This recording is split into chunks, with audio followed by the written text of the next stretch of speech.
Yo, what's good? It's your boy Filero from the ghetto, man. You watching Reckless in Texas, man, on YouTube, man. It's going down. Hey What it do? man, well, before there was any Mexicans, like I said, there was only NWA, Ghetto Boys, and who else? Street Military was brand new, very brand new. Cause I graduated in '90. You know what I'm saying? In Freeport, and Street Military, and what was it? K Reno just came. Well, K Reno hasn't dropped yet, Yeah, but I think it was Gangsta Nip, the Terrorist, had just came out yeah, on Rap A Lot Records, and that was maybe what 91, 92. So when I moved to Houston, I got dropped off from Freeport to on Chimney Rock Street. I got dropped off with me and my cousin, man. My mom's husband she married before he passed away gave us a ride to Chimney Rock. All I had was one of these turntables, same fucking kind, the same case. I had one of these, and I pawned that bitch at a pawn shop on Chimney Rock, and I got some money for a couple bills.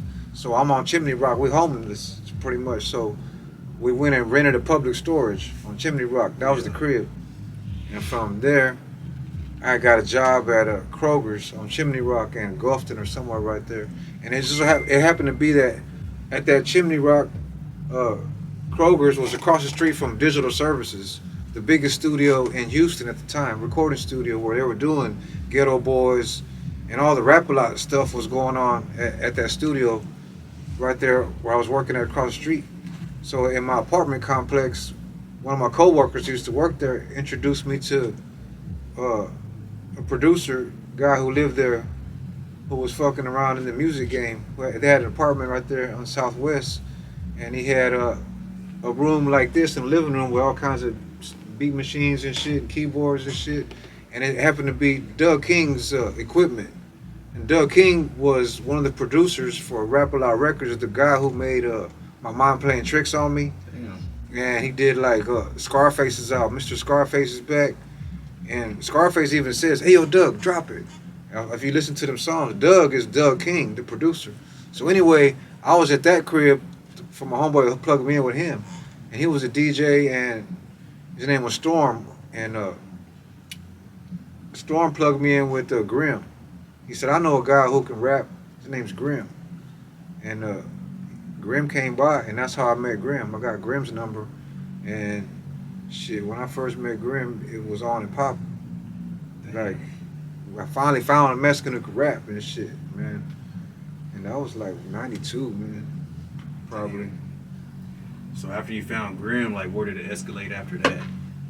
Uh, well, Grimm had just came out on the Terrorist album on Rap A Lot Records. They had a song called South Park Coalition. The SPC it was already started with K Reno, Gangsta Nib, and so when I met Grimm, he took me to K Reno's house to SPC meetings, South Park Coalition, and that's where I met all them guys, Nib, Reno, Point Blank, DBX, the Coalition. That's when I became SPC, was like 90, 92, I So guess. you were actually SPC. Yeah, I've been SPC shit since 92, you know Damn. what I'm saying? About 30 years. 30 years SPC. And Grimm was on the song called South Park Coalition on the Click song. They had a Click song, SPC. Yeah. And he was on the back of the CD wearing gray Dickies uh, with the gray Dickies pants identical to what SPM is wearing on his Hillwood album cover. Damn. If you look on the back of the Terrorist album cover, you see Grimm. Take a look at SPM's Hillwood album cover. It's almost identical. You Yeah. could tell that Los took Grimm's, not took it, but was influenced by what Yeah. Grimm had on. Yeah. And I never noticed that till years later. I said, man, look, he wearing the same outfit, almost standing the same way. You know what I'm saying? With the fire and everything. Because the Terrorist album was, they had the plane. They were blowing the plane up, so it was fire. Oh yeah, yeah. You know what I'm saying? And then Grimm had on the gray Dickie suit with the button on the top. You know what I'm saying? Grimm was on. So Grimm to me was like, oh, he's already on Rap A Lot Records doing big things because he was on the Click song. Yeah, yeah. So Grimm had me and him were trying to do an album, of course, and we got help from Egypt E was the producer who did the Terrorist album. Yeah. So he was the first guy who let me borrow his keyboard. He had like a EPS sampling keyboard. So with his keyboard was the first time I got my hands on a professional keyboard and learned how to operate the shit. You know what I'm saying? And from that, Grimm will come to Doug King's studio where they had their equipment. And Doug King and them guys, they would go to Galveston on the weekends for like they wouldn't be in the studio. So I would fuck while they were gone. I'm starting to turn shit on, learning how the mic works and shit. I got the beat going and this type shit. So Grimm came and we did Making a Matter Worse, a song over there. We started putting together shit. So we started doing shows and shit like that. But we didn't have no budget for a studio and we were trying to get signed. Rap A Lot even gave him a deal one time, or gave us a contract. Gave Grimm a contract. Yeah. A couple of contracts. And ended up being in '93. Grimm's dad paid for a week of studio time for us. We had 40 hours to produce Grimm's first album, and we did that in September of '93.